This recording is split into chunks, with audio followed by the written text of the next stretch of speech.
பேசாத 5 நிமிஷம் பேசாத என்கிட்ட. ஒரு 5 மினிட்ஸ். நானும் கோவமா இருக்கேன், நீயும் கோவமா இருக்க. வேணா கொஞ்சம் பேசாம. நீங்க பேசாம இருங்க. அப்படி பேசாம இருந்தாலும் அமைதியா இருக்கலாம்ல. பேசாம தான் நான் இருக்க ட்ரை பண்றேன். நீ பேசாம 5 நிமிஷம் மட்டும் பேசாம. நீ 5 நிமிஷம் பேசாம நான் இருந்ததே இல்லையா? இல்லம்மா, நீ வரும்போது அப்படி வரல. அது வந்து எனக்கு வந்து எரிச்சலா இருக்கு. மூச்சு விடாம செத்து போயிடணுமா? அப்ப மூச்சு விட்டாலே உங்களுக்கு பிரச்சனையா? நான் கேட்டேன் 5 நிமிஷம் மட்டும் பேசாம கொஞ்சம் ரிலாக்ஸ் பண்ணு. யாராவது ஒருத்தர் ரிலாக்ஸ் ஆனாதான் வீட்டுல சண்டை இல்லாம இருக்க முடியும். கொஞ்சம் நீங்க மட்டும் ரிலாக்ஸ் ஆயிட்டே இருக்கணும், மத்தவங்க வந்து கோவப்பட்டுட்டே இருக்கணும். 5 நிமிஷமா 5 நிமிஷம் மட்டும் அமைதியா கொஞ்ச நேரம் வீட்டுல பீஸ்ஃபுல்லா இருக்கும். கொஞ்ச நேரம் சொல்லிட்டு போயிடுறீங்க. 5 நிமிஷம் இங்க இருக்க வேண்டியதானே, எதுக்கு போறீங்க?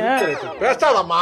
என்ன சொல்றேன்னா, ஒரு 5 நிமிஷம் பேசாம அமைதியா இருந்தேன்னா கொஞ்சம் ரிலாக்ஸ் பண்ணிட்டு நான் வந்து ரைட்டு அப்படின்னு ஒரு இதா வருவேன் நான். அதுக்குள்ளே நீ பேசி என்ன பிரஷர் ஏத்திக்கிட்டே போற மாதிரி இருக்கு. உங்க மூஞ்சிய பார்க்காம இருந்தா நான் 5 நிமிஷம் பேசாம இருப்பேன். பாத்துக்கிட்டுலாம் என்னால பேசாம இருக்க முடியாது. வேணா இப்படி திரும்பி நில்லுங்க. 5 நிமிஷம் பேசாம திரும்பி நில்லுங்க. 5 நிமிஷம் ப்ளீஸ். ஹேர் கட் கூட பண்ணல ப்ளீஸ். ஒரு 5 நிமிஷம் மட்டும் பேசு. 5 நிமிஷம் பேசாம. இது ஒரு டி-ஷர்ட்னு எடுத்துருக்கீங்க, கர்மம். இப்பவே சொன்னேன் அந்த கடையில நல்ல டி-ஷர்ட் 4 இருந்துச்சு. இத போய் எடுத்துட்டு எனக்கு பிடிச்சத எடுத்து. 5 நிமிஷம் பேசாம.